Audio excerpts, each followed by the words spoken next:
Hello everyone. So today's topic is structure of DNA. तो आज हम पढ़ेंगे DNA के स्ट्रक्चर के बारे में। Structure of polynucleotide chain. तो जो DNA का स्ट्रक्चर है वो न्यूक्लियोटाइड से बना हुआ है। जैसे अभी तक हमने पढ़ा है कि जो DNA का स्ट्रक्चर है वो किससे बना है? Polymer of nucleotide. तो अभी हम पढ़ेंगे कि न्यूक्लियोटाइड होते क्या हैं। तो let us recapitulate the chemical structure of a polynucleotide chain DNA और आरएनए। डीएनए हो या आरएनए हो, दोनों का जो स्ट्रक्चर है वो पॉलीन्यूक्लियोटाइड चेन से ही बना होता है। तो इनके बारे में हमने जो +1 में पढ़ा था, अब हम दोबारा से एक बार उसको देखेंगे। सबसे पहले हम देखेंगे न्यूक्लियोसाइड क्या होते हैं। तो न्यूक्लियोसाइड जो हैं वो बने होते हैं नाइट्रोजीनियस बेस और पेंटोज शुगर से। ठीक है, नाइट्रोजीनियस बेसिस क्या होते हैं ये भी हम पढ़ेंगे, और पेंटोज शुगर क्या होते हैं ये भी मैं आपको बताऊंगी इसके बारे में। बट जो structure nitrogenous base plus pentose sugar से बना होता है उसको बोलते हैं न्यूक्लियोसाइड। ठीक है, और इन दोनों में अगर हम एक और चीज़ ऐड कर देंगे, प्लस अगर हम इसमें फॉस्फेट ग्रुप जो है वो ऐड कर देंगे तो ए बन जाएगा अब न्यूक्लियोटाइड। न्यूक्लियोटाइड, ठीक है, ए है न्यूक्लियोटाइड। न्यूक्लियोसाइड जो है वो बना होता है nitrogenous base plus pentose sugar से। ठीक है, ए है न्यूक्लियोसाइड। अगर हमने न्यूक्लियोसाइड में फॉस्फेट भी साथ में ऐड कर लिया तो बन जाएगा न्यूक्लियोटाइड। तो न्यूक्लियोटाइड में क्या क्या कंपोनेंट होते हैं? 3 कंपोनेंट हैं न्यूक्लियोटाइड में। नाइट्रोजीनियस बेसिस होते हैं, उनके एग्जाम्पल हैं जैसे कि एडिनिन, गुआनिन वगैरह जो भी होते हैं, प्यूरीन, पायरीमिडाइन। और पेंटोज शुगर होती है। पेंटोज इसको नाम दिया गया है क्योंकि पेंट का मतलब होता है 5, तो इसमें 5 कार्बन होते हैं, इसीलिए इसको नाम दिया गया है पेंटोज शुगर का। और इसमें एक फॉस्फेट ग्रुप होता है। ए होते हैं न्यूक्लियोटाइड। इन 3 चीज़ों से बने होते हैं ये। क्लियर?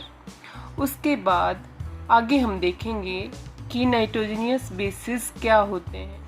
नाइट्रोजीनियस बेसिस जो होते हैं वो भी 2 टाइप्स के होते हैं, प्यूरीन और दूसरे होते हैं पायरीमिडाइंस। प्यूरीन का स्ट्रक्चर कैसा होता है? प्यूरीन जो होते हैं वो होते हैं डबल रिंग। प्यूरीन के अंदर जो स्ट्रक्चर होता है उसमें डबल रिंग होते हैं। ठीक है, और इसके जो है एग्जाम्पल क्या हैं? इसके एग्जाम्पल हैं, ए से हो गया एडिनिन, और इसका दूसरा एग्जाम्पल है गुआनिन। तो एडिनिन और गुआनिन ए हैं प्यूरीन्स। प्यूरीन के 2 एग्जाम्पल हैं, एडिनिन और गुआनिन। इनको आप याद रख सकते हैं, मतलब आप लिख लो AG मतलब ए से एडिनिन और जी से गुआनिन।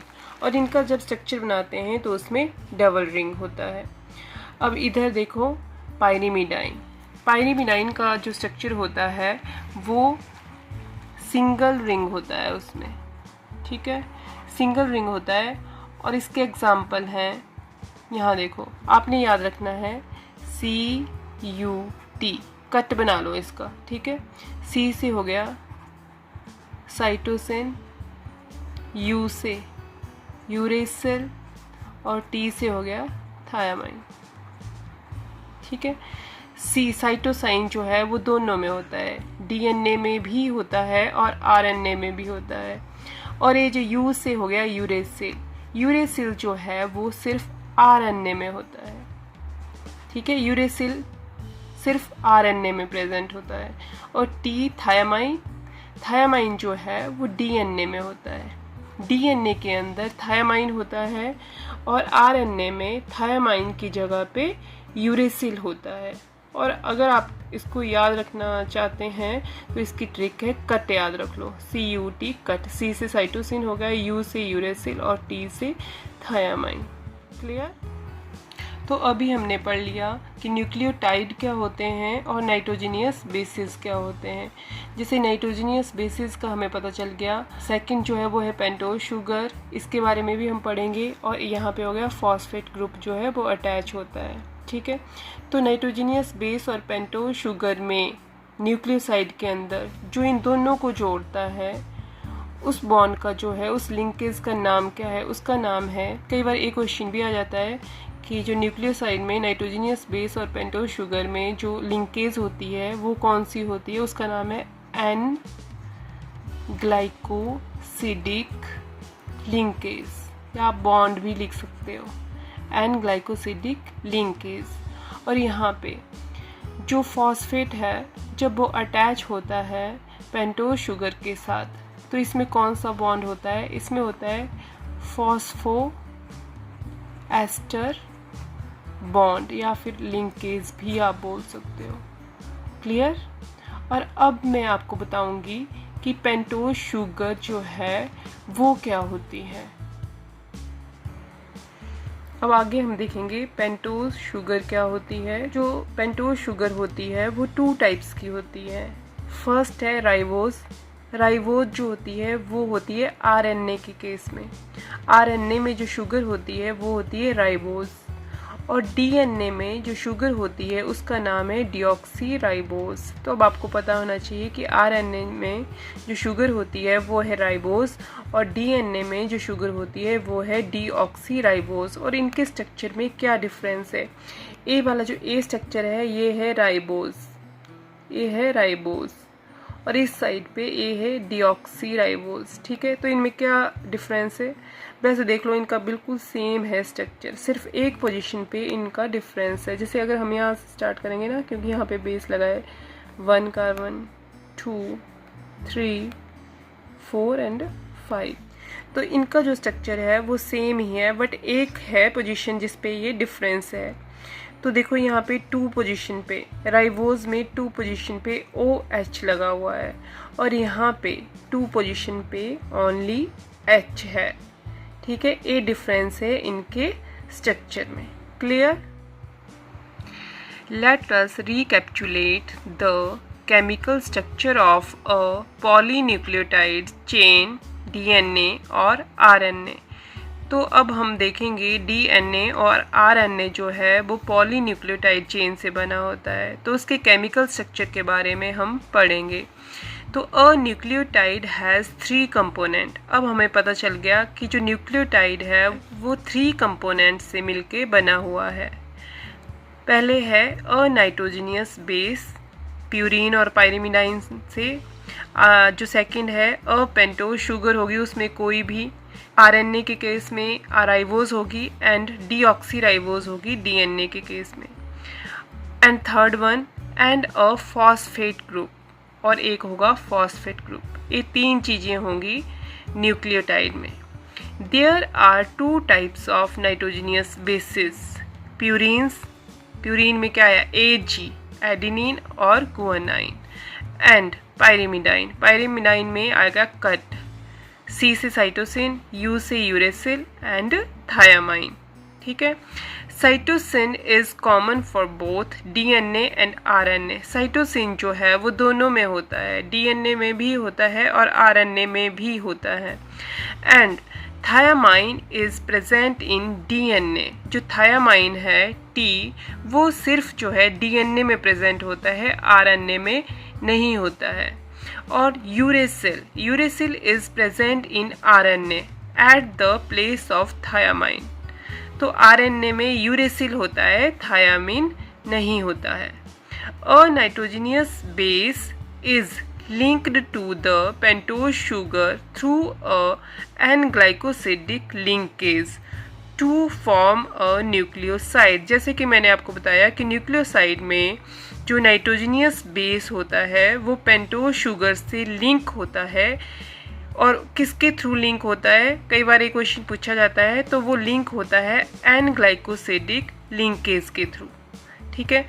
आगे है सच एज एडिनोसाइन और डीऑक्सी एडिनोसाइन, गुएनोसाइन और डीऑक्सीगुएनोसाइन, साइटिडाइन और डीऑक्सीसाइटिडाइन एंड यूरिडाइन और डीऑक्सीथाइमिडाइन। ये क्या होते हैं? अब आपको लग रहा होगा कि इन्होंने इनको ये यूनासाइन या डीऑक्सी एडिनोसाइन क्यों बोला है, तो मैं आपको बता देती हूँ। एडिनिन के साथ जब राइबोज शुगर जो है वो लिंक करती है तो बनता है एडिनोसाइन। एडिनिन के साथ जब डीऑक्सी राइबोज शुगर जो है लिंक करती है तो बनता है डीऑक्सी एडिनोसाइन। गुआनिन और राइबोज जो है वो लिंक करके बनाते हैं गुएनोसाइन। गुआनिन और डीऑक्सी राइबोज जो है वो मिलके बनाते हैं deoxy guanosine. Cytosine plus ribose sugar जो है वो बनाते हैं सिस्टीडाइन और cytosine plus deoxy ribose sugar जो है वो लिंक करके बनाते हैं डीऑक्सी सिस्टीडाइन। तो ये जो आपने पढ़ा एनसीईआरटी बुक में वो इस तरह से बनता है स्ट्रक्चर। आई होप कि आपको समझ आ गया होगा। When a phosphate group is linked to 5-OH of a nucleoside through phosphoester linkage, जैसे कि मैंने आपको बताया कि जो फॉस्फेट ग्रुप है वो न्यूक्लियोसाइड के साथ अटैच हो जाता है तो न्यूक्लियोटाइड बन जाता है। वो लिंक होता है 5-OH जो है उसके साथ लिंक होता है। तो उसमें कौन सी लिंकेज होती है? उसमें होती है फास्फोएस्टर लिंकेज। ये आपको याद रखना है। अ कॉरस्पॉन्डिंग न्यूक्लियोटाइड और deoxy nucleotide depending upon the type of sugar present is formed. तो ये डिपेंड करेगा, अगर आरएनए है तो राइबोज शुगर होगी और डीएनए है तो डीऑक्सी राइबोज शुगर होगी, तो वो डीऑक्सी न्यूक्लियोटाइड बनाएगी। अगर आरएनए है तो वो राइबो न्यूक्लियोटाइड बनाएगा। ठीक है। 2 nucleotide are linked through 3-5- phosphodiester linkage to form a di nucleotide. इस लाइन का मीनिंग मैं आपको समझा रही हूँ। अब आप इस डायग्राम को अच्छी तरह से देखेंगे। देखो, ये डबल स्ट्रैंडेड पॉलीन्यूक्लियोटाइड चेन है, मतलब ये डीएनए की पॉलीन्यूक्लियोटाइड चेन है। तो अब देखो ये क्या है? ये फॉस्फेट है पी, फॉस्फेट। ये जो है ये शुगर है, पेंटोज शुगर, और ये यहाँ पे नाइट्रोजिनियस बेस है। ठीक है, एडिनिन। क्लियर? तो ये 3 चीज़ें हो गई। देख लो, फॉस्फेट है और यहाँ पे शुगर है और यहाँ पे नाइट्रोजिनियस बेस है, तो ये न्यूक्लियोटाइड बन गया एक। क्लियर?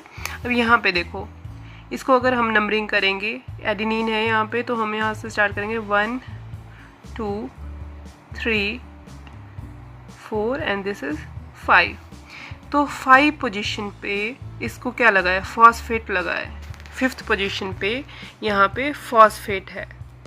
ठीक है, तो ये जो चेन है यहाँ ए इसका एंड है, तो एंड में ये जो फॉस्फेट है ये आगे किसी के साथ अटैच नहीं है, किसी और न्यूक्लियोटाइड के साथ अटैच नहीं है। ये जो फॉस्फेट है ये फ्री है, तो 5 पोजीशन पे है और ये फ्री है, इसीलिए इस एंड को हम बोलते हैं 5- एंड। क्लियर? और इसके बीच में जो बॉन्ड है वो है फास्फोएस्टर बॉन्ड। अब आगे देखो, ये सेकंड वाला जो है न्यूक्लियोटाइड है, तो ए न्यूक्लियोटाइड और ए वाला न्यूक्लियोटाइड जो है वो आपस में लिंक हैं। तो 2 न्यूक्लियोटाइड जब आपस में लिंक होंगे तो इनके बीच में जो लिंक है उसको बोलते हैं फॉस्फोडाइएस्टर लिंकेज, क्योंकि इसमें 2 जो हैं वो अटैच हो रहे हैं, 2 न्यूक्लियोटाइड अटैच हो रहे हैं, तो इसको में हम डाई लगा देंगे, फास्फोडाइएस्टर लिंकेज। क्लियर? अब यहाँ पे देखो, लास्ट में इस साइड पे अगर हम नंबरिंग करेंगे, जैसे यहाँ पे सी है सही, तो 1 2 3 4 एंड 5th। तो ये जो 3 पोजीशन है इस पे जो हाइड्रोक्साइल ग्रुप है वो फ्री है, वो आगे किसी के साथ अटैच नहीं है, ये फ्री है इस एंड पे, तो इस एंड को बोलते हैं 3- एंड। क्लियर? तो ये जो चेन है इसको बोलते हैं 5- एंड, क्योंकि यहाँ पे फॉस्फेट है 5th पोजीशन पे फ्री, और यहाँ पे इसको 3 डैश एंड बोलेंगे क्योंकि इस पे हाइड्रोक्साइल ग्रुप जो है वो फ्री है और ये न्यूक्लियोटाइड जो हैं आपस में लिंक हैं। ठीक है, तो ये बनाएंगे न्यूक्लियोटाइड चेन बना रहे हैं ये। तो जो डीएनए है वो डबल स्टैंडर्ड होता है, तो उसमें 2 चेन होती हैं, तो ये एक चेन है। अब आगे देखो, यहाँ पे देखो, इसमें ये जो है दोनों चेन जो है वो एंटी पैरेलल होती हैं। तो यहाँ पे जो 3 डैश एंड है, अब यहाँ पे देखो, यहाँ पे इस साइड पे 5 डैश एंड पे फॉस्फेट ग्रुप जो है वो इस साइड पे फ्री है। तो ए वाला जो है ये हो गया 5 डैश और ए साइड वाला है, इस पे हाइड्रोक्साइल ग्रुप इस साइड पे फ्री है, ये 3 डैश बन गया। तो देखो यहाँ पे ए वाला है 5 डैश 3 डैश एंड जो ए वाली चेन है, और जो नीचे वाली चेन है वो है 3 डैश 5 डैश। तो ये 5 3 है और ए वाली 3 5 है। क्लियर। अब यहाँ पे देखो, ये फॉस्फेट है, ये शुगर है, और ये यहाँ पे जैसे एडिनिन है वो ज्वाइन करता है थाइमाइन के साथ। ठीक है, तो ये जो है ये है नाइट्रोजिनियस बेसिस, ये पेयर बना रहे हैं यहाँ पे, इसके बारे में भी हम पढ़ेंगे। ठीक है, तो जो प्यूरीन है, जैसे मैंने बताया ए जो है प्यूरीन है, ए किसके साथ, ए पायरिमिडाइन के साथ करता है लिंकेज। तो एडिनिन जो है वो पेयर करता है ऑलवेज थायामाइन के साथ, और इसके बीच में डबल बॉन्ड होता है। अगर यहाँ पे टी है तो यहाँ पे ए आ गया, इन्होंने भी पेयर बना दिया, इनके बीच में डबल बॉन्ड है। यहाँ पे देखो, अगर गुआनिन है तो ये साइटोसिन के साथ पेयर करता है ऑलवेज, इनके बीच में 3 बॉन्ड है, ट्रिपल बॉन्ड है। ठीक है, इस तरह से इनकी पेयरिंग होती है, और इनके बीच में जो बॉन्ड होते हैं ये होते हैं हाइड्रोजन बॉन्ड। तो डीएनए के स्ट्रक्चर में जो है 2 चेन्स होती हैं जो एंटी पैरेलल होती हैं। तो ये जो 2 चेन होती हैं फॉस्फेट शुगर जो है वो डीएनए की बैकबोन बनाती है, और जो नाइट्रोजिनियस बेसिस होते हैं वो बीच में होते हैं। ए जो है बेस पेयर बनाते हैं, जिस बेस पेयर की हम बात करते हैं ए है बेस पेयर, मतलब नाइट्रोजिनियस बेस जो पेयर बना रहे हैं। एडिनिन जो है वो ऑलवेज, देख लो यहाँ पे, एडिनिन जो है वो ऑलवेज पेयर बनाता है थाइमीन के साथ। एट याद रख लो, एट एडिनिन थाइमाइन के साथ पेयर बनाता है और इसके बीच में डबल बॉन्ड होता है। और साइटोसिन जो है वो जी के साथ पेयर बनाता है, साइटोसिन जी के साथ, गुआनिन के साथ। ठीक है, सी जी या जी सी आपने जैसे भी याद रखिए, इसके बीच में ट्रिपल बॉन्ड होते हैं। जैसे ये डीएनए का स्ट्रक्चर आपने +1 में भी पढ़ा है। तो ए वाली जो चेन होती है एक चेन है और ये दूसरी चेन है। ठीक है, और ये जो चेन है ये अब आपको पता चल गया, ये बनी होती है फॉस्फेट और शुगर की, और जो ए जो हैं ये बेस पेयर हैं, ये बने होते हैं नाइट्रोजिनियस बेस से। क्लियर। अब यहाँ देखो 1 2 3 4 एंड 5th पोजीशन। तो ए वाला जो है ये 5th पोजीशन पे जो है, ठीक है, यहाँ पे फॉस्फेट के साथ अटैच है। ठीक है, और ये पिछले वाले से, पीछे वाला जो है वो किसके साथ अटैच है, 3 पोजीशन पे फॉस्फेट है। तो ये क्या बना, 3 डैश 5 डैश फास्फोडाइएस्टर बॉन्ड। ठीक है, क्योंकि 3 पे भी फॉस्फेट लगा है, पीछे वाले के साथ है ये 3 डैश पे अटैच है, और आगे वाले से ये 5 डैश पे अटैच करता है जो फॉस्फेट है, इसीलिए इसको 3 डैश 5 डैश फास्फोडाइएस्टर बॉन्ड बोलते हैं। 2 nucleotides are linked through 3 dash 5 dash phosphodiester linkage to form a dinucleotide। जैसे कि मैंने आपको बताया कि 2 न्यूक्लियोटाइड जो हैं वो आपस में लिंक होते हैं 3 डैश 5 डैश फास्फोडाइएस्टर लिंकेज से, और वो बनाते हैं dinucleotide. More nucleotide can be joined in such a manner to form a polynucleotide। बहुत सारे न्यूक्लियोटाइड जो हैं वो ज्वाइन हो जाते हैं और पॉलीन्यूक्लियोटाइड चेन बनाते हैं। A polymer thus formed has at one end a free phosphate moiety at 5' end of ribose sugar। यहाँ पे इन्होंने राइबोज शुगर की बात की है, आरएनए की बात की है। तो जैसे मैंने आपको डीएनए पढ़ाया, पर बात एक ही है कि उस पर क्या होता है 5' पोजीशन पे, उसमें क्या होता है, चाहे राइबोज है चाहे डीऑक्सीराइबोज है, 5' पोजीशन पे जो है, अगर 5' पोजीशन पे फॉस्फेट ग्रुप जो है वो फ्री है तो वो क्या होता है, वो 5' एंड होगा, which is refer to as 5' end of polynucleotide chain. तो वो वाला जो एंड होगा उसको बोलेंगे 5' end. Similarly at the other end of the polymer, दूसरा जो एंड होता है, the ribose has a free 3' OH group which is referred to as 3' end of the polynucleotide chain. Chain के जिस एंड पे 3 पोजीशन पे हाइड्रोक्साइल ग्रुप जो है OH ग्रुप अगर फ्री होगा तो उसको बोलेंगे 3' and. The backbone in a polynucleotide chain is formed due to sugar and phosphate। तो जो पॉलीन्यूक्लियोटाइड चेन की जो बैकबोन होती है वो बनी होती है शुगर और फॉस्फेट से। The nitrogenous bases linked to sugar moiety projects from the backbone। और जो नाइट्रोजनियस बेसिस होते हैं वो शुगर के साथ अटैच होते हैं, और वो कहाँ पे होते हैं, वो बैकबोन के साथ अटैच होते हैं, वो बैकबोन जो है उसके साथ अटैच होते हैं। The nitrogenous bases linked to sugar moiety projects from the backbone। और जो नाइट्रोजनियस बेसिस होते हैं, जो भी एडेनिन, गुआनिन, साइटोसिन वगैरह, वो शुगर के साथ अटैच होते हैं, जो कि मैंने आपको बताया, और वो मतलब बैकबोन से निकलते हैं और वो बीच में होते हैं। क्लियर? अभी हमने इस टॉपिक को यहाँ तक पढ़ लिया है। आई होप कि आपको अच्छे से समझ में आया होगा, और इसका नेक्स्ट पार्ट जो है वो मैं अगले वीडियो में आपको पढ़ाऊँगी, तो आप अच्छे से रिवाइज कर लेंगे यहाँ तक। Like, share and subscribe my channel. Thank you.